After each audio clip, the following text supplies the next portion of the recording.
അസ്സലാമു അലൈക്കും വറഹ്മത്തുള്ളാഹി. ബിസ്മില്ലാഹി വൽഹംദുലില്ലാഹ്. അല്ലാഹുമ്മ സ്വല്ലി അലാ മുഹമ്മദ്. അള്ളാഹു നമുക്ക് ധാരാളം നിഅമത്തുകൾ നൽകാറുണ്ട്. അതുപോലെ തന്നെ നമുക്ക് വിപത്തുകൾ തന്ന് അതിൽ നിന്ന് അള്ളാഹു നമ്മെ രക്ഷപ്പെടുത്താറുമുണ്ട്. ഈ സമയത്തൊക്കെ നമ്മൾ നന്ദി സൂചകമായിക്കൊണ്ട് അൽഹംദുലില്ലാഹ് എന്ന് പറയും. നമുക്കൊരു രോഗം വന്നു, ആ രോഗം മാറിയാലൊക്കെ നമ്മൾ അൽഹംദുലില്ലാഹ്.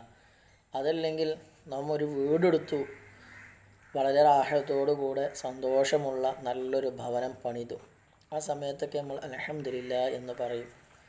എന്നാൽ ഈ നിഅമത്തുകൾ ലഭിച്ചതിൻ്റെ കാരണത്താൽ, അതല്ലെങ്കിൽ വലിയൊരു വിപത്ത് നീങ്ങിയതിൻ്റെ കാരണത്താൽ അള്ളാഹുവിനോട് നന്ദി പ്രകടമായിട്ട് നാം ഒരു സുജൂദ് ചെയ്യേണ്ടതുണ്ട്. അതിൻ്റെ പേരാണ് ശുക്രിൻ്റെ സുജൂദ് എന്ന് പറയുന്നത്. ഈ സുജൂദ് വളരെ ലളിതമായിട്ട് ഞാൻ നിങ്ങൾക്ക് പറഞ്ഞു തരാം. അതായത് വുളൂ ചെയ്യുക, എന്നിട്ട് ഖിബിലയിലേക്ക് തിരിഞ്ഞുകൊണ്ട് ശുക്രിൻ്റെ സുജൂദ് ഞാൻ ചെയ്യുന്നു എന്ന് പറഞ്ഞുകൊണ്ട് തക്ബീർ ചൊല്ലുക. പിന്നെ ഒരു സുജൂദ് ചെയ്യുക. ആ സുജൂദിൽ സുബ്ഹാന റബ്ബിയൽ അഅ്ല വബിഹംദിഹി എന്ന് ചൊല്ലുക 3 പ്രാവശ്യം.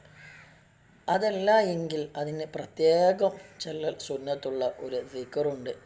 സജദ വജ്ഹിയ ലില്ലദി ഖലഖഹു വസവ്വറഹു വശഖ സമഅഹു വബസറഹു ബിഹൗലിഹി വഖുവ്വതിഹി ഫതബാറകല്ലാഹു അഹ്സനുൽ ഖാലിഖീൻ എന്ന ഈ ദിക്ർ ചൊല്ലി വീണ്ടും അത്തഹിയ്യാത്തിൽ ഇരിക്കുന്നത് പോലെ സുജൂദിൽ നിന്ന് ഉയർന്ന് സലാം വീട്ടുകയാണ് വേണ്ടത്.